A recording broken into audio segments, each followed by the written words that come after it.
Mark சுவிசேஷம் 10ஆம் அதிகாரம் 17ஆம் வசனத்திலிருந்து 22ஆம் வசனம் முடிய வாசிக்க கேட்போம். பின்பு அவர் புறப்பட்டு வழியிலே போகையில் ஒருவன் ஓடி வந்து அவருக்கு முன்பாக முழங்கால் படியிட்டு, நல்ல போதகரே, நித்திய ஜீவனை சுதந்தரித்துக் கொள்ளும்படி நான் என்ன செய்ய வேண்டும் என்று கேட்டான். அதற்கு இயேசு, நீ என்னை நல்லவன் என்று சொல்வானே, தேவன் ஒருவர் தவிர நல்லவன் ஒருவனும் இல்லையே. விபச்சாரம் செய்யாதிருப்பாயாக, கொலை செய்யாதிருப்பாயாக, களவு செய்யாதிருப்பாயாக, பொய் சாட்சி சொல்லாதிருப்பாயாக, வஞ்சனை செய்யாதிருப்பாயாக, உன் தகப்பனையும் உன் தாயையும் கனம் பண்ணுவாயாக என்கிற கற்பனைகளை அறிந்திருக்கிறாயே என்றார். அதற்கு அவன், போதகரே, இவைகளை எல்லாம் என் சிறு வயது முதல் கை கொண்டிருக்கிறேன் என்றான். இயேசு அவனை பார்த்து அவனிடத்தில் அன்பு கூர்ந்து, உன்னிடத்தில் ஒரு குறைவு உண்டு. நீ போய் உனக்கு உண்டானவைகள் எல்லாம் விற்று தரித்திரருக்கு கொடு, அப்பொழுது பரலோகத்திலே உனக்கு பொக்கிஷம் உண்டாயிருக்கும். பின்பு சிலுவையை எடுத்துக்கொண்டு என்னை பின்பற்றி வா என்றார். அவன் மிகுந்த ஆஸ்தி உள்ளவனாய் இருந்தபடியால் இந்த வார்த்தையை கேட்டு மனமடிந்து துக்கத்தோடே போய்விட்டான். ஆமென். நீங்களும் துக்கத்தோடு போக வேண்டாம், சந்தோஷமா போங்க. இந்த செய்தி மார்க்கு, மத்தேயு, லூக்கால இருக்குது, யோவான்ல இல்ல. 3 சுவிசேஷத்திலும் இது சொல்லப்பட்டது. ஒரு சில இடத்திலே வாலிபன் என்று ஒருவன் என்று சொல்லப்படுகிறது, இன்னொரு இடத்திலே வாலிபன் என்று சொல்லப்படுது, இன்னொரு இடத்திலே ஆஸ்தி உள்ளவன் என்று சொல்லப்படுகிறது. இயேசு கிறிஸ்துவிடத்திலே வந்து துக்கத்தோடு போன மனுஷன் எல்லாம் இவனாத்தான் இருக்கு நினைக்கிறேன். துக்கத்தோடு. ஆனா அவனுடைய நல்ல கரெக்டரையும் நாங்கள் பார்க்கணும். ஆரம்பத்தில் அவனுக்குள்ள நல்ல ஒரு வாஞ்சி இருந்தது, ஒரு விருப்பம் இருந்தது, ஒரு ஏக்கம் இருந்தது, ஒரு ஆர்வம் இருந்தது. அதன் நிமித்தமாக இயேசுவிடத்தில் வருகிறான். நல்ல ஆளிடத்தான் வருகிறான். நல்ல பதிலை கேட்டு பெற்றுக் கொள்றதுக்கு தான் வருகிறான். வந்த நோக்கம் நல்லது. அவன் வந்த நோக்கம் நித்திய ஜீவனை சுதந்திரித்துக் கொள்வதற்கு நான் என்ன செய்ய வேண்டும். அவன் நல்ல கேள்வி கேட்கிறான். நமக்கு அப்படி ஒரு கேள்வி இருக்குதா? நித்திய ஜீவனை சுதந்திரித்துக் கொள்வதற்கு நாம் என்ன செய்ய வேண்டும்? அவன் நல்ல கேள்வி கேட்டிருந்தான். நல்ல பதிலை கொடுக்கிறவரிடத்திலே கேட்டவன். எல்லாம் போற இடத்துல எல்லாம் கேட்கல. நல்ல பதிலை கொடுக்கிறவரிடத்தில் அந்த கேள்வி அவன் கேட்டான்.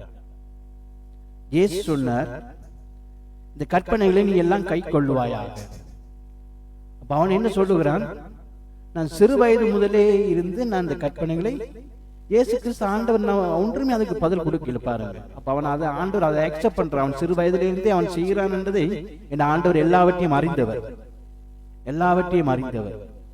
அப்ப சிறு வயதிலிருந்து அவன் கற்பனைகளை கை கொள்ளுகிறது இயேசு அக்செப்ட் பண்றார்.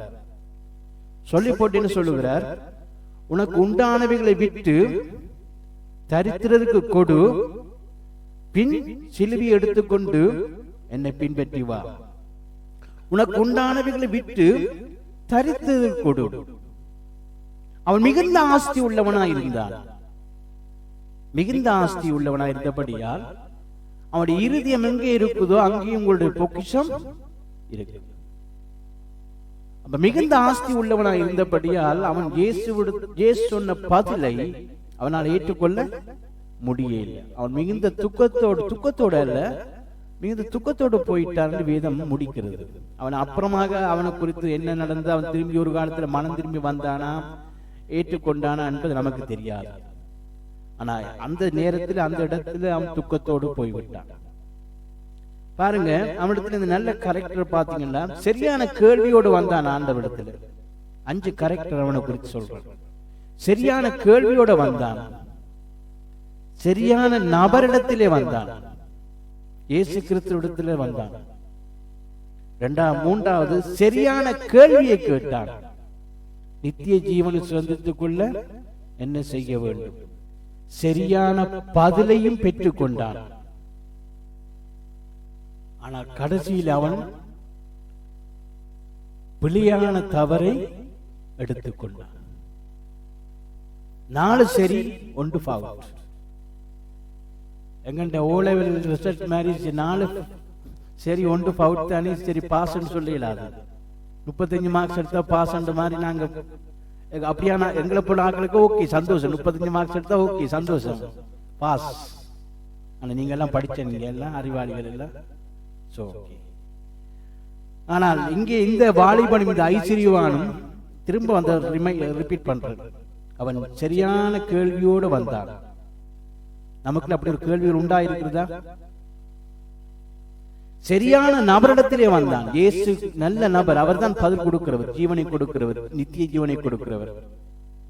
சரியான நபரிடத்தில் வந்தான், சரியான கேள்வியை கேட்டான். நான் நித்திய ஜீவனை பெற்றுக் கொள்ள என்ன செய்ய வேண்டும்? சரியான பதிலையும் பெற்றுக் கொண்டான். இயேசு சொன்னார், என்ன பின்பற்றி வா, தரித்திரத்தை விட்டுக் கொடு ஐஸ்வர்யத்தை. சரியான பதிலையும் பெற்றுக் கொண்டான். ஆனால் தவறான முடிவை எடுத்து விட்டான். அதான் மிகுந்த துக்கம்.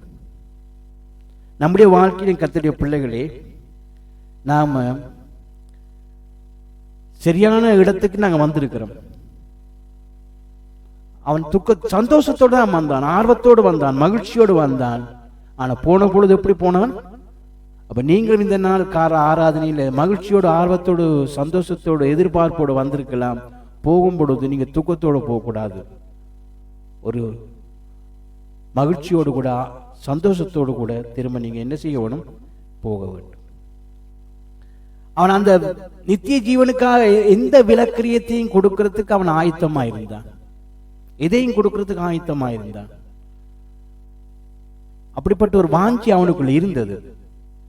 ஆனா இயேசு சொன்ன பதில் அவனால் ஏற்றுக்கொள்ள முடியல. தரித்திரருக்கு விட்டு என்று அவனுடைய இருதயம் எல்லாம் அந்த பொக்கிஷத்தின் மேல் இருந்தது. ஏன்னா ஆண்டவர் சொன்னார், அழிவில்லா பொருட்கள் மூலமாக அழிவில்லாத ராஜ்யத்தின் என்ன செய்ய முடியாது? சுதந்திரித்துக் கொள்ள முடியாது. இந்த ஐஸ்வர்யம் என்று சொல்லுகிறது இந்த நாட்களில் பணம், நோட்டு, காசு. அந்த நாட்கள் எப்படி? வெள்ளி, பொன், முத்துக்கள். நீதிமொழிகள் 3ஆம் அதிகாரம் 13 15 வசனத்தையும் வாசித்து பாருங்கள். நீதிமொழிகள் 13:15.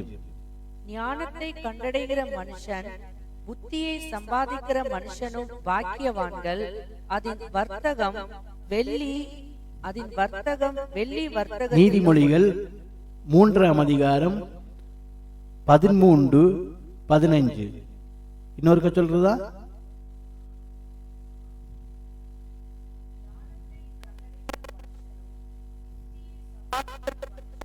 வாக்கியவான்கள். வர்த்தகம் வெள்ளி வர்த்தகத்திலும் அதன் ஆதாயம் பசும் பொன்னிலும் உத்தமமானது. முத்துக்களை பார்க்கிலும் அது விலையேற பெற்றது. நீ இச்சிக்கத்தக்கதொன்றும் அதற்கு நிகரல்ல. எதுக்கு நிகர் இல்லையா? இப்ப பொண்ணும் வள்ளியும் தான் உங்களுக்கு தேவை. இப்ப திரும்ப வாசிங்க சாதனை 13. ஞானத்தை கண்டடைகிற மனுஷனும் புத்தியை சம்பாதிக்கிற மனுஷனும் பாக்கியவான்கள். போதும். ஞானம், புத்தி கண்டடைகிற மனுஷன் பாக்கியவான். அது எதோட ஒப்புறார் ஞானி சாலமோன்? எதோட ஒப்புறார்? அடுத்த வசனம். அதன் வர்த்தகம் வெள்ளி வர்த்தகத்திலும் அதன் ஆதாயம் பசும் பொன்னிலும் உத்தமமானது. முத்துக்களை பார்க்கிலும் அது விலையேற பெற்றது. நீ இச்சிக்கத்தக்கதொன்றும் அதற்கு நிகரல்ல. பாத்தீங்களா? அப்ப ஞானம், ஞானமாகி இயேசுதான் ஞானம். அவரே ஞானமும் மீட்பும் பலனும் பரிசுத்தமுமாய் இருக்கிறார். அப்ப ஞானத்தோட இந்த இதை ஒப்புறார். அது ஒன்றுக்குமே அது ஈக்குவலாக அது ஞானம். எது? பொன், முத்து, வெள்ளி. இந்த மூன்றையும் பாருங்கள், மிக விலை உயர்ந்த, மிக சாதாரண மனிதரிடத்தில் இதெல்லாம் காண இருக்காது. பெரிய ராஜ மாளிகையிலே, ராஜ பாரம்பரியத்தில் இருக்கிற குடும்பங்கள்ல தான் இப்படிப்பட்ட இந்த விலை உயர்ந்த பொக்கிஷங்கள் காணப்படும். அது அழியாது. அது இந்த பூமியில இருக்கும் வரையும் அது ஒரு நாளுமே அழிஞ்சு போகாது, தேஞ்சு போகாது. அது கனத்துக்குரியது. அது வெளியேற பெற்றது. ஆனால் இந்த ஐஸ்வர்யத்தின் மூலமாக அழிவில்லாத தேவனுடைய ராஜ்யத்தை நீ என்ன செய்ய முடியாது? சுதந்திரிக்க முடியாது. ஆனா ஞானம் அப்படி அல்ல. ஞானத்தை யாரும் பெற்றுக் கொள்ளலாம். ஆமீன். யாக்கோபு சொல்லுகிறார், ஒருவன் ஞானத்தில் குறைவுள்ளவனாயிருந்தால் ஒரு சிலருக்கு மாத்திரம் கொடுக்கிற தேவனத்தில் எல்லாருக்கும் சம்பூர்ணமாய் கொடுக்கிற தேவனிடத்தில், அது பெரியவனோ சின்னவனோ படித்தவனோ படிக்காதவனோ யாரா இருந்தாலும் யாருக்கும் கொடுக்க நம்முடைய ஆண்டு இன்றைக்கும் போதுமானவர்.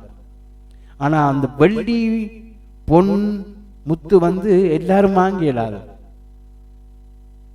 வாங்கினா ஒரு மஞ்சாடி வாங்குவோம். ஹலோ இல்லையா? நீங்க எல்லாம் கோடீஸ்வரர், லட்சாதிபதிகள், அங்க வாங்குற பேங்கர் இருப்பார். ஆனா நாம் மஞ்சாடி வாங்குவோம், கிராம்ல வாங்குவோம். ஆனால் ஞானம் அப்படி அல்ல. ஞானமாகி இயேசு, அவரை உண்மையா இதயத்திலே நாங்கள் தேடுவோமா இருந்தால் அவரே நமக்கு ஞானமா இருக்கிறார், அவரே நமக்கு பெலனா இருக்கிறார், அவரே நமக்கு மீட்பராய் இருக்கிறார். அப்ப ஞானத்தை யாரும் வாங்கலாம், பெற்றுக்கொள்ளலாம். ஆனா இங்கே சொல்லுகிற ஞானி சொல்லுகிற இந்த ஐஸ்வர்யத்தை எல்லாராலும் முடியாது. அது இந்த பூமிக்குரியது மாத்திரம்தான். பூமியில தான் காண முடியுது, பூமியில தான் அது மதிப்புரியது. அது பரலோகத்திலே நித்திய வாழ்விலே அதுக்கு ஒன்றுமே செல்லுபடியாக அதாவது கொண்டு போக முடியாது, கொண்டு போக முடியாது. அதனால பாருங்க, எவ்வளவு பெரிய லட்சாதிபதியா இருந்தாலும் கூட அந்த சவப்பட்டிக்குள்ள அவன் மறிச்சு கிடக்கிற பொழுது இருக்கிறதெல்லாம் உருகி போட்டு தான் விடுறாங்களே. யாராவது விட்டு சரி போ கொண்டு போ, உண்டியதான் கொண்டு போன்னு விட்டாங்களா? பட் அவன் யார்கிட்டயாவது நீங்க பார்த்தீங்களா? நான் இந்த சபையிலேயே பார்த்துக்கிறேன், பேர் சொல்ல விரும்பல, இருக்கிற சின்ன துண்டு கூட உருகி போட்டு தான் விட்டவங்க. அப்ப எனக்கு இந்த மனசுல வந்துச்சு, நான் பார்த்து கொண்டு இருக்க உருகுறாங்க வச்சு அந்தரப்பட்டு பொட்டியை பூட்ட போறாங்கன்னு சொல்லி. ஐயோ, அப்படி என்றால் தேவ பிள்ளைகளே, அந்த வாலிபன் மிகுந்த ஆஸ்தி உள்ளவனா இருந்தபடியால் அவன் துக்கத்தோடு போய்விட்டான். அதே 10ஆம் அதிகாரம் ஆட்களை பாருங்க, பரிசுத்த பேதுரு அடிகளார் ஆண்டவரிடத்திலே கேட்கிறார் நல்ல கேள்வி. அடுத்து வாசித்து பாருங்க, மாற்கு சுவிசேஷம் 28:30, 10ஆம் அதிகாரம் 28-30.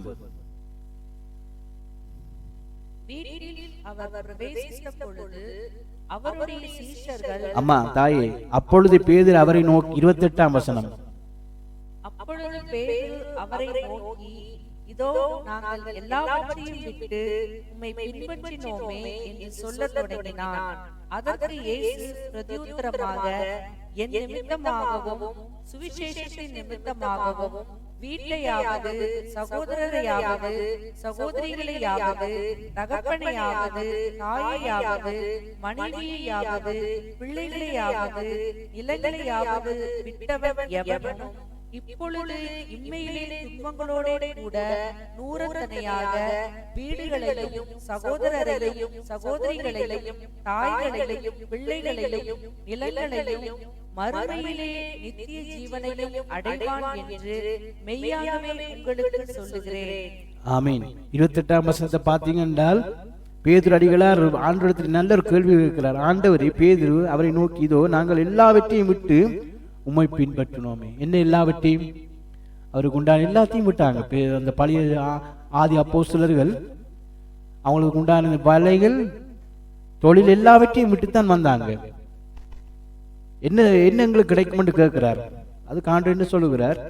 நீங்க எல்லாத்தையும் என்னுடைய நாமத்து நிமித்தமா எல்லாத்தையும் நீங்க விட்டீங்கன்னா இம்மையில நீங்க நூறத்தனியாகவும் மறுமையில எப்படி நித்திய ஜீவனையும் பெற்றுக்கொள்வீர்கள். இம்மையிலே நூறத்தனியா? அப்ப கிறிஸ்துவுக்காக இழந்தவர் யாரும் தரித்திரமானதில்லை. யாராவது சொல்லுவீங்களா? நாங்க சேர்ச்சுக்கு போய்தான் தரித்திரமானோம் யாராவது சொல்லுவீங்களா? ஒழுங்கு கை வைத்து காட்டுங்க அப்போ. நான் சேர்ச்சுக்கு ஆண்டவர் கொடுத்துத்தான் நான் நஷ்டம் அடைந்துட்டேன். இதுக்கு பாஸ்டர் காரணம் இல்ல, பாஸ்டர் பதில் சொல்ல முடியாது. இதுக்கு பதில் ஆண்டவர் தான் சொல்லுகிறார். என்ன சொல்லுகிறார்?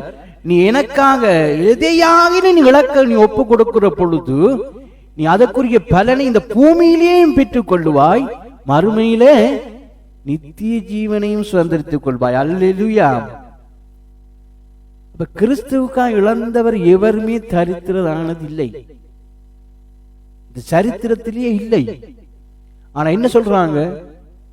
இந்த ஆண்டவருக்கு நான் என்னத்தை தான் விட்டேன், காணிக்க கொடுக்க இல்லையா, தசமாம் கொடுக்க இல்லையா, ஊழியம் செய்ய இல்லையா? என்ன ஆண்டவர் இந்த அம்மாண்ட காணிக்கையாலதான் பரலோகத்தில் ஜீவிக்கிறார் போல, ரென் கட்டுறாரு போல பரலோகத்தில். அல்லேலூயா. அப்படி நிக்கிறாங்க சில மைண்ட் உள்ள ஆக்கள். இந்த சர்ச்சுக்கு போய்த்தானே என்னத்தை கண்டன், ஊழியத்தை தான் செய்து என்னத்தை செய்தன், ஆண்டவர் கொடுத்துத்தானே என்னத்தை பண்ணினேன், என்ன நடந்தது, எனக்கு ஒன்றுமே இல்லையே என்று ஏதோ குறைபடுகிறாங்க. ஆனா ஆண்டவர் சொல்லுகிறார், நீ கிறிஸ்துவுக்காய் இழந்த ஒவ்வொன்றுக்கும் அதுக்குரிய பலனை, நூறத்தனியான பலனை இந்த பூமியிலேயே நீ அனுபவிப்பாய், மறுமையில அது மாத்திரமல்ல நித்திய ஜீவனையும் பெற்றுக்கொள். அப்ப முதலாவது நித்திய ஜீவனை நாம் சுதந்திரித்துக் கொள்வதற்கு முதலாவது இந்த வசனத்தின் அடிப்படையில என்ன சொல்லுகிறார் ஆண்டவர்? ஆண்டவர் கிறிஸ்துவின் நிமித்தமா எதையாயிலும் நீ தியாகம் பண்ண ஒப்பு கொடுக்க ஆயத்தமா, உனக்கு இந்த பூமியிலையும் நூறத்தனியான பலன், மறுமையிலும் நித்திய ஜீவன். அப்ப நம்முடைய வாழ்க்கையில நாங்க அதால கத்தரை கொடுக்கிற பொழுது கையை யாரும் வருத்தப்படக்கூடாது. நான் சொல்ற காரியங்கள் சில உண்டியல்ல போடுறதுக்கு இந்த உண்டியலுக்கு இனி குஷன் வைக்கணும் கீழே. ஏன் வைக்க சொல்றேன்? யார் பாஸ் கட்டிக்காரன், நீங்க பாஸ் சேர்க்கல 5 10 ஒரு சென்ட் எல்லாம் வெறும் உண்டியல் போடுற தவறு புரிஞ்சு கொள்ளக்கூடாது. இவங்க நாங்கள் கிளியரா சொல்ல வேண்டியிருக்குது. அப்ப என்ன சொல்லுவாங்க? வசனத்தை எடுத்து அவங்களும் காட்டுவாங்க, அந்த விதவை 2 காசு தானே போட்டால் நாங்க 1 சென்ட் தானே போடுறோம். அந்த விதவை 2 காசு அவளுக்கு இருந்தது, வேற இல்ல. நம்மகிட்ட அப்படியா இருக்குது? பொட்டிக்குள்ள பாஸ்டர் சொல்ற மாதிரி முட்டிக்குள்ள சுட்டிக்குள்ள எல்லாத்துக்குள்ள இருக்குது எல்லாம். ஏன் நான் சொல்ல வாரேன்டா, துக்கத்தோடு சொல்றேன். நான் லண்டன் போனேன், ஆன்லைன்ல கேட்கிறாங்க பிள்ளைகள். நான் மற்ற கோயில போன பொழுது ஏன் டென்கிட்டர் போனேன், அவர் இந்த கோயில் கட்டி வச்சுக்கிறாங்க. லண்டன்ல எத்தனையோ இந்த கோயில் கட்டி இருக்கு, போய் பார்த்தேன். நான் பக்கத்தில் நின்று கொண்டு எல்லாம் தங்கத்தால ஒவ்வொன்று அப்படியே மினுங்குது.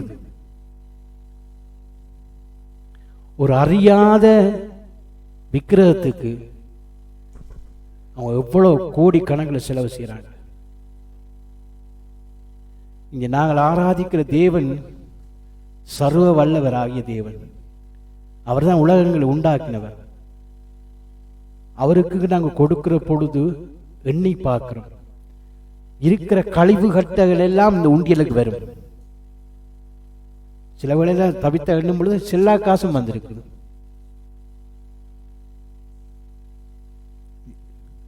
கத்திரிய பிள்ளை இதெல்லாம் நான் சொல்ல வேணும், சொன்னாதான் நாங்கள் உணர்வடையலாம். ஏன் நான் சொல்லுகிறேன் என்றால், இந்த வசனத்தின்படி பேதுரு அடிகளார் எல்லாவற்றையும் கிறிஸ்துவுக்காக எதையாகிலும் இழக்கிறவன் அவன் ஒரு நாள் ஆண்டவர் யாருக்கும் கடனாளி இல்லை. அவர் எதை கொடுக்கிறீங்களோ அதுக்கு டபுளா தான் கொடுக்க வல்லவர். அதை நீங்க விசுவாசிங்க. கர்த்தருக்காக எதை கொடுத்தாலும் அது தியாகத்தோடு உண்மையான மனதோடு நாங்கள் செலவு செய்யும் பொழுது நிச்சயமா இந்த பூமியிலே அவர் நூறத்தனியா உங்களை ஆசீர்வதிப்பார், அதோடு நித்திய ஜீவனை நமக்கு தருவார். இரண்டாவது, நம்முடைய வாழ்க்கையில் மிக முக்கியமான காரியத்தை சொல்ல போறேன். யோவான் 3ஆம் அதிகாரம் 16ஆம் வசனம் வாசிக்க பைபிள் திறக்கிறீங்களா? 3:14 யோவான். அது ஒரு கிறிஸ்தவனுக்கு மனசுல பதிஞ்சிருக்க வேணும்.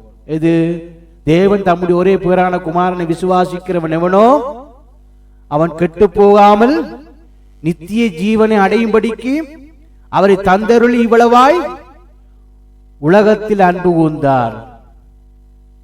இரண்டாவது, நித்திய ஜீவனை சுதந்திரத்துக் கொள்வதற்கு என்ன சொல்லப்படுகிறது வேதம்? அவர் அனுப்பின குமாரனா இயேசு கிறிஸ்துவை விசுவாசிக்க வேண்டும். நீங்க விசுவாசிக்கிறீங்களா? மிச்ச பேர் எல்லாம் என்ன மாதிரி யாரை விசுவாசிக்கிறீங்க? நீங்க விசுவாசிக்கிறீங்களா? ஆமீன் சொல்லுங்க வாயை திறந்து. இது எனக்காண்டி சொல்லாங்க, அது அறிக்கை. அது அறிக்கை. நான் இயேசுவை விசுவாசிக்கிறேன்.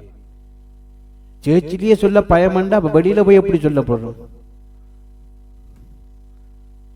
சரி, இது யோவான். அதே அதிகாரம் 3ஆம் அதிகாரம் கடைசி வசனத்தை பாருங்க. யோவான் 3ஆம் அதிகாரம் 36ஆம் வசனத்தை பாருங்க. குமாரனிடத்தில் விசுவாசமாய் இருக்கிறவன் நித்திய ஜீவனை உடையவனாய் இருக்கிறான். குமாரனை விசுவாசியாதவனோ ஜீவனை காண்பதில்லை, தேவனுடைய கோபம் அவன் மேல் நிலைநிற்கும் என்றான். சரி, யோவான் 3:16க்கும் யோவான் 3:36க்கும் ஒரு சின்ன வித்தியாசம் இருக்குது. யார் பார்?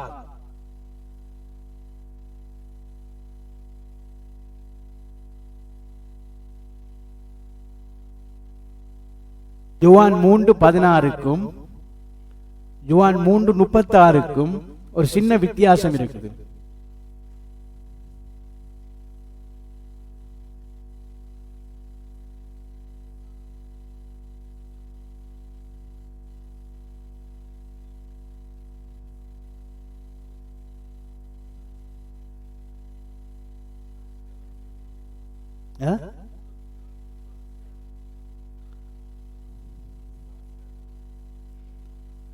எஸ், சுதர்ஷினி கைதட்டெல்லாம் என்ன சொல்ல வாருதுண்டா வேதம்? யோவான் 3:16 சொல்லுகிறார், குமாரனிடத்தில் விசுவாசமாய் தேவன் தம்முடைய ஒரே பேரான குமாரனை விசுவாசிக்கிறவன். நீங்க ஒரு காலத்துல எப்பயோ ஒரு நாளைக்கு விசுவாசித்தீங்க, ஆரம்பத்தில் விசுவாசித்திருப்பீங்க, அது 10 வருஷத்துக்கு முன்னாடி விசுவாசித்திருப்பீங்க, இன்றைக்கும் விசுவாசிக்கிறீங்க. Okay, right. 36 என்ன சொல்லுது வேதம்? யோவான் 3:36 விசுவாசமாய் த பிரசன்ட், இந்த நேரம் இப்ப விசுவாசமாய் இருக்கிறியா? அந்த நாள் 10 வருஷத்துக்கு முன்னாடி நாங்க விசுவாசமா இருந்தோம், இறுக்கமா விசுவாசத்துல இறுக்கமா இருந்தோம், உறுதியா இருந்தோம். ஆனா இப்ப அந்த விசுவாசம் எப்படி இருக்குது? ஃபியூச்சர், பாஸ்ட், பிரசன்ட் எல்லாம் ஓகே இருக்கட்டும். இப்ப ஃபியூச்சர்ல நிப்போம் நாங்கள். இப்ப என்ன மாதிரி இருக்கு? இந்த நேரத்துல நம்முடைய விசுவாசம் எப்படி இருக்குது? தளர்ந்து போயிருக்குதா, உறுதியா இருக்குதா, இறுக்கமா இருக்குதா? ஆரம்பத்தில் விசுவாசமா இருக்கிற பொழுதும் இயேசுதான் இரட்சகர் மீட்பர் என்பது விசுவாசத்தில் உறுதியா இருந்தோம். ஆனா இப்ப இந்த நிமிஷம், இப்ப இந்த மண்டபத்துக்குள்ளாக நம்முடைய விசுவாசம், இப்ப பாருங்க, இந்த கார் வாங்கி, புது கார் வாங்கி, உங்களுக்கு இவருக்கு தெரியும், மெக்கானிக்கு புது கார் வாங்கிக்க என்ன தெரியும்? எல்லாம் எவ்வளவு ஃபாஸ்டா ஓடினாலும், பள்ளங்கள் மேடுகளை ஓடினாலும் அப்படி அசையாது, சில்லு அப்படியே பேலன்ஸ்ல கரெக்டா நிற்கும். ஒரு 10 வருஷம் போ பாருங்க, அந்த அதே கார் ஓடைக்கு எப்படி இருக்கும்? இப்படி ஆட்டி ஆட்டி போகும். சிலவளை இந்த காரே அப்படித்தான் ஆடும், அப்படி ஆட்டி ஆட்டி போகும். ஏன்? பேலன்சிங் இல்லை. ஏதாவது ஓடி இந்த பள்ளங்களுக்குள்ள விழுந்து விழுந்து நட்டெல்லாம் லூஸ் ஆகி அப்படி தேஞ்சு போய், அப்ப அது என்ன செய்யுது? அந்த ஆரம்பத்தில் இந்த இப்ப கொஞ்சம் லூஸ் ஆயிட்டு, லூஸ் கிறிஸ்தவனா மாறிட்டான். அந்த காரு லூசா போயிட்டு. அது போலதான் ஆரம்பத்தில் விசுவாசத்தில் உறுதியா இருந்தோம். கொரோனா வந்தான, கொரோனாண்ட அப்பா வந்தாலும் பரவாயில்ல, நான் வருவேன் ஆண்டவர் சமூகத்துக்கு. ஆனா இப்ப கொரோனாண்ட தம்பி வந்த உடனே வீட்டை நிக்கிறோம். ஏன்? விசுவாசம் தளர்ந்து போச்சு, தேஞ்சு போச்சு. அதைத்தான் இங்க சொல்லுகிறார். அப்ப நம்முடைய வாழ்க்கையில நித்திய ஜீவனை நாங்க பெற்றுக்கொள்ள வேணுமா இருந்தால் விசுவாசத்தில் நாம் என்ன செய்யணும்? உறுதியா இருக்க வேணும். விசுவாசத்தில் எப்படி இருக்கணும்? உறுதியா இருக்க வேணும், தைரியமா இருக்கணும். விசுவாசத்தில் உறுதி. ஏன்னா நம்மை அழைத்தவர், அந்த விசுவாசத்தை தொடக்கிற யாரு? இயேசு. விசுவாசத்தை தொடக்கிறவரும் முடிக்கிறவருமா இயேசு. அப்ப அவரிடத்தில் நான் உறுதியாய் இருக்க வேண்டும். விசுவாசத்தை கனப்படுத்துகிற ஆண்டவர், விசுவாசத்தை நான் காண்பேன் கேட்டார் ஆண்டவர். அப்ப இந்த நாள்ல நான் விசுவாசத்தில் எப்படி இருக்கிறேன்? உறுதியா இருக்கிறேனா? ஆமீன். நமக்கு கொடுக்கப்பட்ட அந்த விசுவாச ஓட்டத்தில் நான் உறுதியா இருக்கிறேனா? நித்திய ஜீவன் உண்டு. முதலாவது, அவருக்காக எதையாகிலும் இழக்க தியாகமாயிருக்கிற எந்த மனுஷனுக்கும் அவர் இன்மையிலும் ஆசீர்வாதம், மறுமையிலும் நித்திய ஜீவன் உண்டு. இரண்டாவது, விசுவாசத்தில் உறுதியாய் தைரியமாய் அந்த ஓட்டத்தில் ஓடிக்கொண்டிருக்கிறவனுக்கு நித்திய ஜீவன் உண்டு. மூன்றாவது 5:24 யோவான் 5:24 யோவான், என் வசனத்தை கேட்டு, போதும், நான் சொல்லி முடிக்க இல்லையே. என் வசனத்தை கேட்டு என்ன இருக்குது? வசனத்தை இப்ப நீங்க கேட்கிறீங்களா இல்லையா? கேட்கிறீங்க. நிச்சயமா நான் விசுவாசிக்கிறேன், கேட்கிறீங்க. வசனத்தை கேட்டு என்னை அனுப்பினவரை விசுவாசிக்கிறவனுக்கு நித்திய ஜீவன் உண்டு. மூன்றாவது, அவருடைய வசனத்தை கேட்டு அவரை விசுவாசிக்கிறவனுக்கு நித்திய ஜீவன் உண்டு. அப்ப வசனத்தை நாங்கள் எப்படி கேட்கிறோம்? வசனத்தை நாங்கள் எப்படி கேட்கிறோம்? ஆண்டவர் சொன்னார், மத்தேயு சுவிசேஷம் 15:10, பின்பு அவர் ஜனங்களை வரவழைத்து அவர்களை நோக்கி, நீங்கள் கேட்டு உணருங்கள். நீங்கள் என்ன செய்யட்டாம்? வசனத்தை கேட்கட்டாம். முதலாவது கேட்காமல் என்ன உணர முடியும்? வசனத்தை கேட்டு உணருங்கள். அப்ப கேட்கறதுக்கு நாங்க என்ன செய்ய, எங்களுக்கு என்ன செய்ய விருப்பம்? நீங்க சொன்னாலும் சரி, சொல்லாவிட்டாலும் சரி, பைபிள்ல இருக்கு, எடுத்து வாசிங்க. கேட்க மனதில்லை. வாசிங்க யோவா 8:43.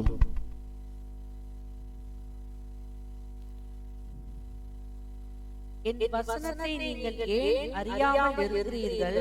என் உபதேசத்தை கேட்க மனதில்லாது இருக்கிறதினால் அல்லவா? அப்ப வசனத்தை கேட்க என்ன மனசு இல்ல. என்ன செய்கிறது? இருந்துட்டு துளைச்சு போ, 40 நிமிஷம் இதா காய்ச்சிட்டு போ, நான் கேட்டுட்டு இருக்கிறோம். அப்படி இருக்கிறோம். நீங்களாம் தங்கம்.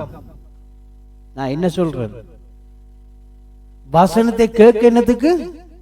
இன்னும் எத்தனை பேர் அந்த ஐத்துகேண்ட மனுஷன் இருந்தான். பரிசுத்த பவுல் ராமுழுக்க பிரசங்கம் பண்ணி கொண்டிருக்கிற பொழுது மொட்டையில வந்து ஒரு ஜன்னல்ல இருந்து வசனத்தை கேட்டு கொண்டிருந்தார். பவுல் ஃபுல் நைட் பிரசங்கம். நாங்க 40 நிமிஷத்திலே நாங்க என்ன செய்கிறோம்?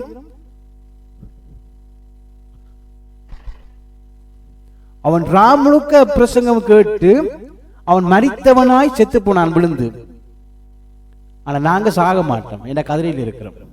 விழுந்தாலும் தப்புன்னு ஒளிம்பிடுவோம், நித்திர உண்டாலும் தூக்க. அடுத்த வாசிங்க அப்போஸ்தலர் நடவடிக்கை புஸ்தகம் 20:9. அப்போஸ்தலர் நடவடிக்கை 20:9.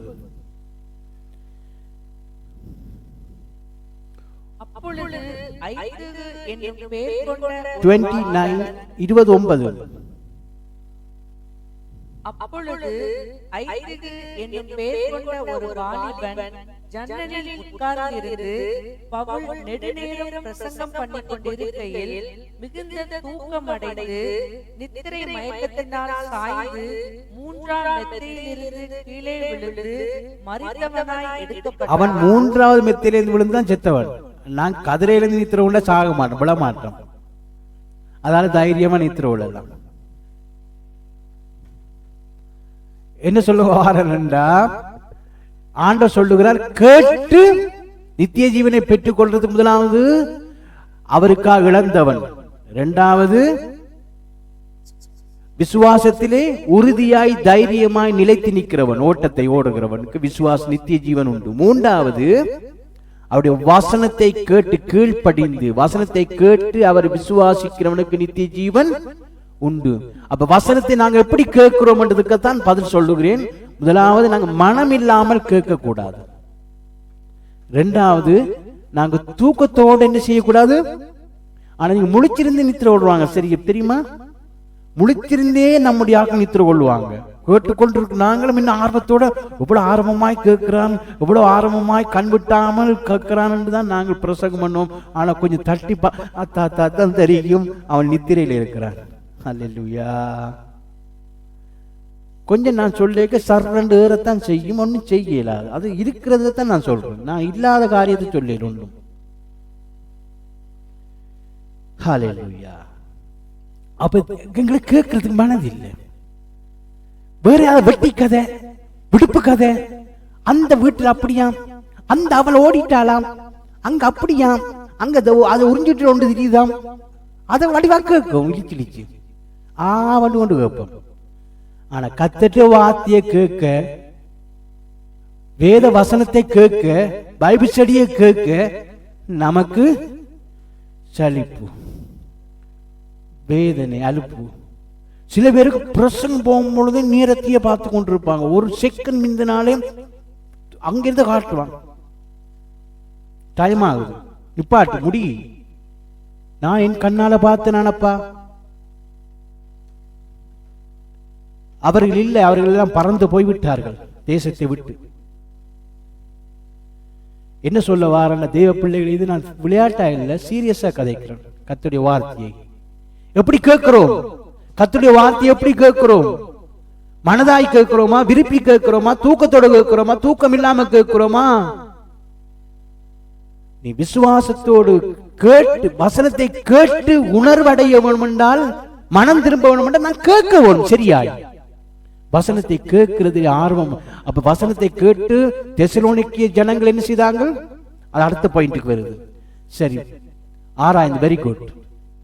அப்ப முதலாவது, அவருக்காக எதையாகிலும் இழக்க தியாகம் பண்ணுகிறவனுக்கு நித்திய ஜீவன் உண்டு, இந்த இன்மையிலும் ஆசீர்வாதம் உண்டு. இரண்டாவது, அவரை விசுவாசிக்கிறவனுக்கு என்னது? அவருடைய விசுவாசத்தில் உறுதியாய் நிலைத்திருக்கிறவனுக்கு நித்திய ஜீவன் உண்டு. மூன்றாவது, நம்முடைய வாழ்க்கையில அவருடைய வசனத்தை கேட்டு கீழ்ப்படிந்து அதை விசுவாசிக்கிறவனுக்கு நித்திய ஜீவன்.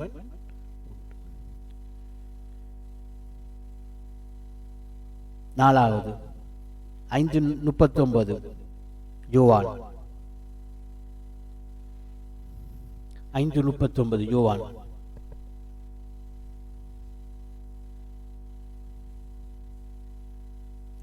வேத வாக்கியங்களை ஆராய்ந்து பாருங்கள், அவைகளால் உங்களுக்கு நித்திய ஜீவன் உண்டு. வேத வாக்கியங்களை ஆராய்ந்து பாருங்கள் என்றா எப்படி? ஒரு உதாரணம், எக்ஸாம்பிள் யாராவது சொல்லுங்க. பிரசங்கி மாதிரி சொல்லுங்க எல்லாரும். வேத வாக்கியங்களை ஆராய்ந்து பாருங்கள்.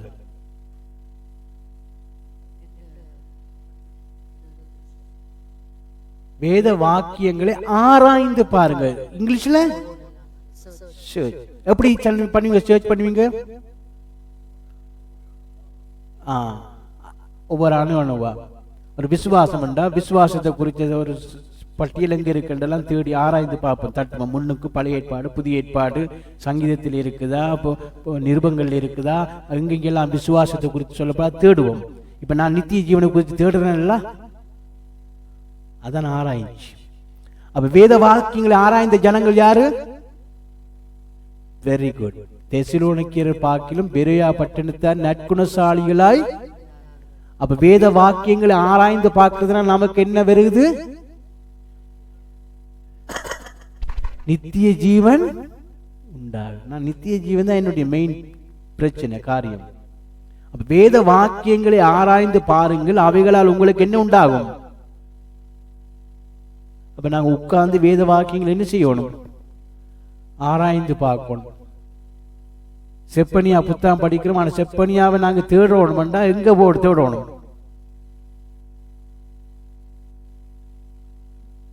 பைபிள்லாம் தேடணும். எங்க தேடுறது? புதிய ஏற்பாடா பழைய ஏற்பாடா தெரியணும். முதலாவது செப்பனியாண்டா முதலாவது புதிய ஏற்பாடா பழைய ஏற்பாடாண்டு தெரியணும். அது எந்த புத்தகத்தை முன்னுக்கு வரும் பின்னுக்கு வருவோம் ஓரளவு தெரியணும். அப்ப அதை தேடி பார்க்கணும். சகரியாக்கு முன்னுக்கோ பின்னுக்கோ வருகுதாம், விரட்டும். அப்ப அதை என்ன செய்யணும்? தேடி பார்க்கணும், ஆராய்ஞ்சு பார்க்கணும். கர்த்தருடைய பிள்ளைகளே, இதெல்லாம் முக்கியமானது. நித்திய ஜீவன் தான். நாம் நித்திய ஜீவன்ன்றது எதை குறித்து சொல்லுது வேதம்? நான் சொல்ற பாசையில் சொல்ல போனால் பரலோகம், நித்திய வாழ்வு. அந்த பரலோகம் நல்ல நித்திய வாழ்வை நாம் பெற்றுக் கொள்ளுகிறதுக்கு நாம் செய்ய வேண்டிய காரியத்தில் ஒன்று, வேத வாக்கியங்களை ஆராய்ந்து பார்க்க வேண்டும். நாங்கள் ஆராய்ந்து பார்க்கிறோம். எதை? உலக பிரகாரமான காரியங்களை பாருங்க ஆராய்ந்து பார்க்கிறோம்.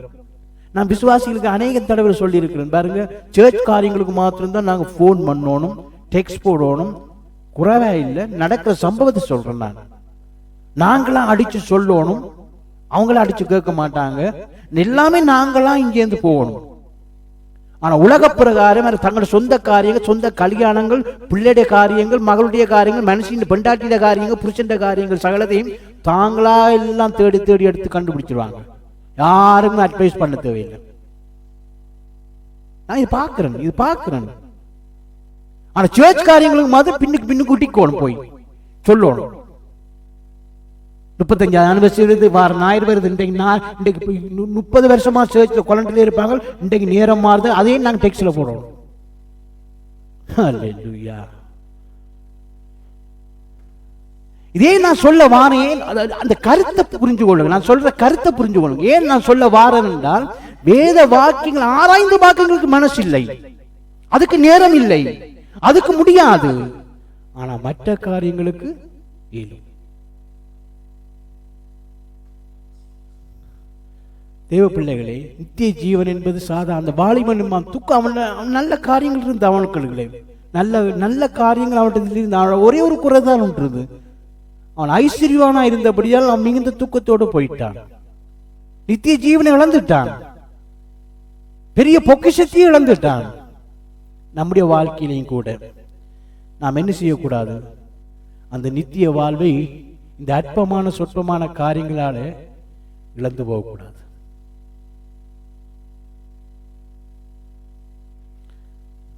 அடுத்து வாசிங்க இன்னொரு வசனத்தை, யோவான் 17:3.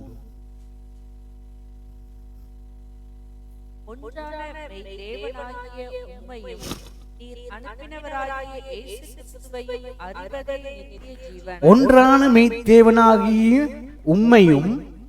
இது ஒரு முக்கியமான வார்த்தை ஐயா. ஒரு கிறிஸ்தவனுக்கு மனதில் பதிக்கிற வார்த்தை. இதெல்லாம் பைபிள் பிரட்டக்கூடாது. யோவான் 17:3 தெரியணும்.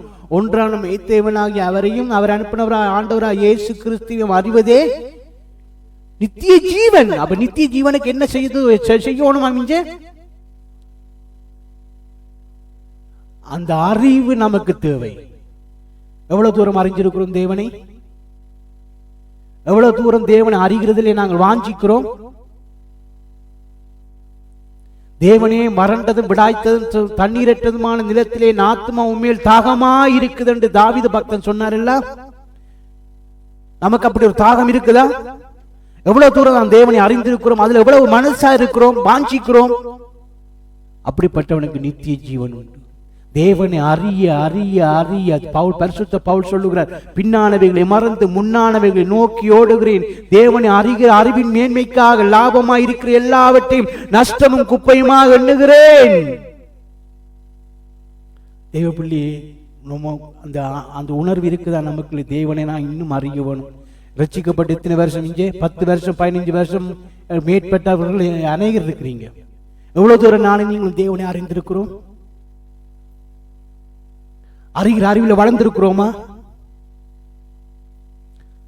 ஞானப்பாலின் மேல் வாஞ்சியா இருக்கிறோமா? வசனத்திலே பைபிள் ஸ்டடியிலே வாஞ்சியா இருக்கிறோமா? இன்னைக்கு இவ்வளவு கிருபியா கர்த்தர் கொடுக்கிற தேவ பிள்ளைகளே, வெளிநாட்டிலேருந்து சொல்றாங்க. நான் சொல்லல, இதெல்லாம் நான் சொல்லல, ஒன்லைன்ல பாக்குற பிள்ளைகளும் சொல்றேன். வெளிநாட்டிலேருந்து சொல்றாங்க, இந்த ஜீவொளி திருசபை இங்க கொடுக்கிற வேத படிப்புகளும் ஆராதனைகள் மேசேஜ்களையும் குறித்து மேன்மை பாராட்டுறாங்க. அவங்களுக்கு தங்களுக்கு தேனா இனிமையா இருக்குதாம், அருமையா இருக்குதாம். ஆனா இங்க இருக்கிறவர்களுக்கு எத்தனை சாக்கு போக்கு, எவ்வளவு காரியங்களை மிஸ் பண்றோம். தேவ பிள்ளைகள் எவ்வளவு நேரங்களை செலவு செய்யறோம். ஒரு ஆராதனை செய்யறதுக்கு, ஒரு பைபிள் ஸ்டடி செய்யறதுக்கு எத்தனை பிள்ளைகள் எத்தனை மணித்தியாலம் இதை செலவு செய்யறாங்க. நீங்க நித்திய ஜீவன்ல உனக்கு ஆர்வம் இருந்தா தேவ பிள்ளையே, தேவனை அறிகிற அறிவில் உன்னுடைய மனம் ஏவும், ஆசைப்படும், வாஞ்சிக்கும். தேவனை அறிய அறிய அறிய உள்ளான மனுஷன் என்ன செய்யும்? மறுரூபமடை. அடுத்து வாசிங்க 1 கொரிந்தியர் நினைக்கிறேன். புறம்பான மனுஷன் நாளுக்கு நாள் அழிந்து உள்ளான மனுஷன் நாளுக்கு நாள் புதிதாக்கப்படுகின்ற வசனம் பெறும் பாருங்க. 1 கொரிந்தியர் நானே பாஸ். 2 கொரிந்தியர் 4:16.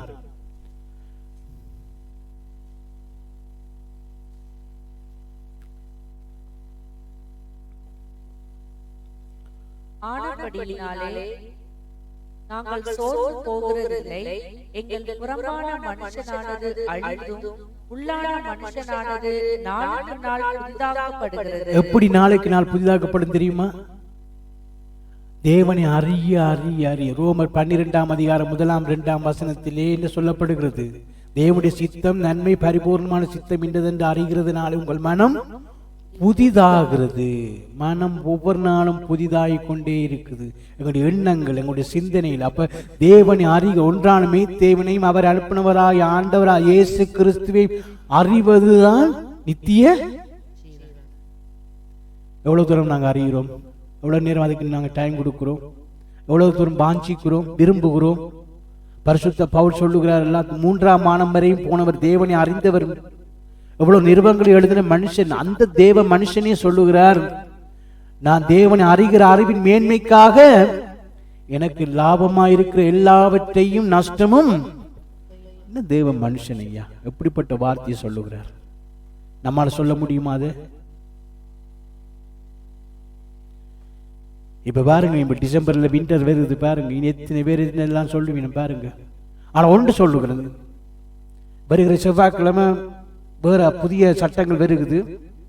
இப்போ கர்த்தருடைய கிருபையினால் திறந்த வாசல் கொடுத்திருக்கிறார் கர்த்தர். நாம் எல்லாரும் பெறலாம், போகலாம், எதையும் பாழ்ச்சலாம். ஆனால் சட்டங்கள் மாறினால் நிறைய காரியங்கள் மாறும். இப்போ கமலேஷ் பிரதர் டேர்ன் போடுவார், A group B group and. அந்த சூழ்நிலையில தான் எங்கள் ஆட்கள், நாங்கள் சர்ச்சுக்கு வருவோம், எங்களுக்கு நேரம் இல்லையா, எங்களுக்கு டைம் போட மாட்டீங்களா, எங்களுக்கு போட மாட்டோம். இப்ப திறந்த வாசல் எங்க ஆட்கள்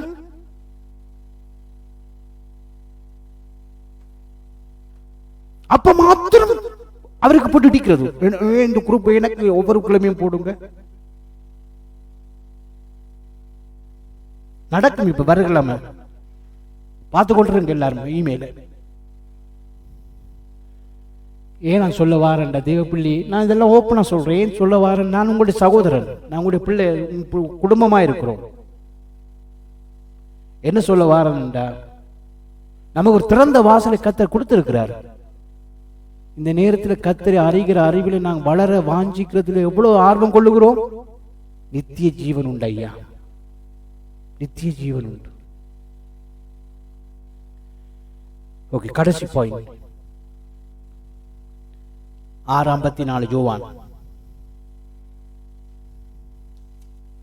என் மாம்சத்தை புசித்து என் இரத்தத்தை பானம் பண்ணுகிறவனுக்கு நித்திய ஜீவன் உண்டு. என் மாம்சத்தை புசித்து, அதான் கர்த்தருடைய பந்தி,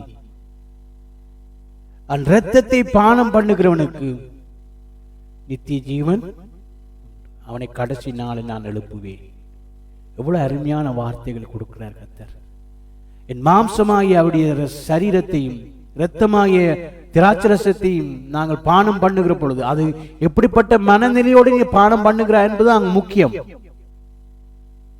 அவர் எனக்காக மரித்தார், என்னுடைய பாவத்துக்காக மரித்தார் என்று உணர்ந்து அறிந்து தெரிந்து அந்த காரியத்திலே நாங்கள் சரியாக இருக்கும் பொழுதுதான் நம்முடைய வாழ்க்கையில் நித்திய ஜீவன் உண்டு. அபாத்திரமாய் போஜனம் பண்ணுகிறவன் அது வேற காரியமாய் போய்விடும். அங்கு தெரிந்து அதை செய்கிற பொழுது அதன் மூலமா நமக்கு என்ன உண்டாகிறது? அப்ப எத்தனை லோட் சாப்பர், எத்தனை கர்த்தருடைய பந்தியை நாங்க கட் பண்றோம். தெரியும் மாசத்தின் 1ஆம் கிழமை கர்த்தருடைய பந்தி என்று தெரிஞ்சு கொண்டே வீடுகளில் இருப்பாங்க விசுவாசி. அதுல ஐக்கியத்தில் கலந்து கொள்ளவும் முக்கியம். அது ஆண்டவர் கொடுத்த கட்டளை. அதை எவ்வளவு தூரம் நாங்கள் மேன்மைப்படுத்துகிறோம், கனப்படுத்துகிறோம். ஆனா அதனால என்ன வருகிற ஆசீர்வாதம்?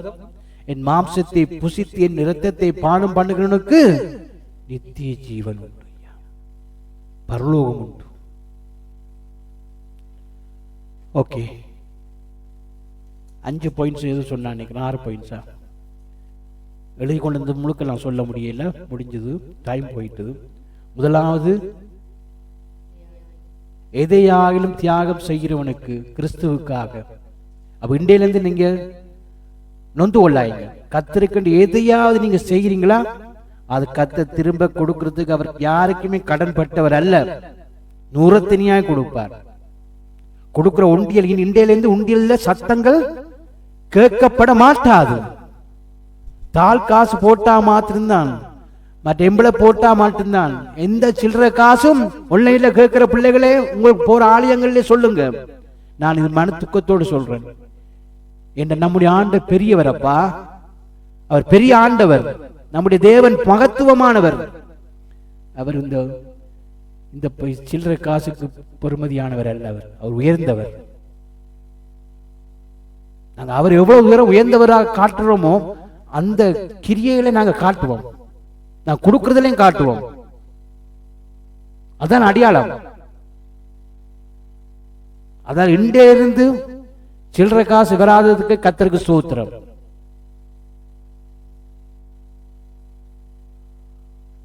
யாரும் துக்கப்படாதீங்க. நான் மனது வேதனையோடு சொல்றேன். பரிசுத்த ஆவியானவர் அதுக்கு சாட்சி கொடுப்பார் எனக்கு. என்ன நான் அப்படித்தான் நான் பார்க்கிறேன். இந்த ஆண்டவர் பெரியவர். நான் காசு இல்லை என்ற சில்லற காசு நான் போடவே மாட்டேன். ஒரு நாள் இருந்துடாதீங்க, துக்கப்படாதீங்க. சத்தியத்தை சத்தியமா சொல்றேன். நான் ஆராதிக்கிற ஆண்டவர் பெரியவர், உயர்ந்தவர். அவர் இதயத்தை பார்க்கிற, காசியோ பார்க்கிறான்னு நீங்க கணக்கு வியாக்கியானம் கொடுக்கலாம், விளக்கம் கொடுக்கலாம். நாம் ஆராதிக்கிற ஆண்டவர் பெரியவர். பெரியவர், பெரியவருக்குரிய கணத்துக்குரிய கணத்தை நான் கொடுக்க வேண்டும். இந்த பூவை நாங்க வாங்கிக்க கூட நான் சொல்லி அனுப்புறேன். இந்த லோக்கல் பூ வாங்காதீங்க, ₹1 2 பூ வாங்காதீங்க. காசு போகுதுன்னு பார்க்காதீங்க. கர்த்தருக்கு வைக்கிறீங்களா, இது சோகா வைக்கிறீங்க, கர்த்தருக்கு பலிபீடத்தில் வைக்கிறீங்க, அவருக்கு மகிமைக்காக. கணத்துக்குரிய பூவா வாங்குங்க. இது போன கிழமை எங்களுக்கு ஃப்ரீயா கிடைச்சது சொல்றேன். நாங்க வாங்குற, நான் அப்படித்தான் நான் சொல்றேன். எதை செய்தாலும் ஒரு மைக்க வாங்கிருந்தாலும் சாரோன் சொன்னார், நல்ல மைக் வாங்கு, அது நான் அக்செப்ட் பண்றேன். காசு போதண்டல்ல, காசை கொடுப்பார் கர்த்தர்.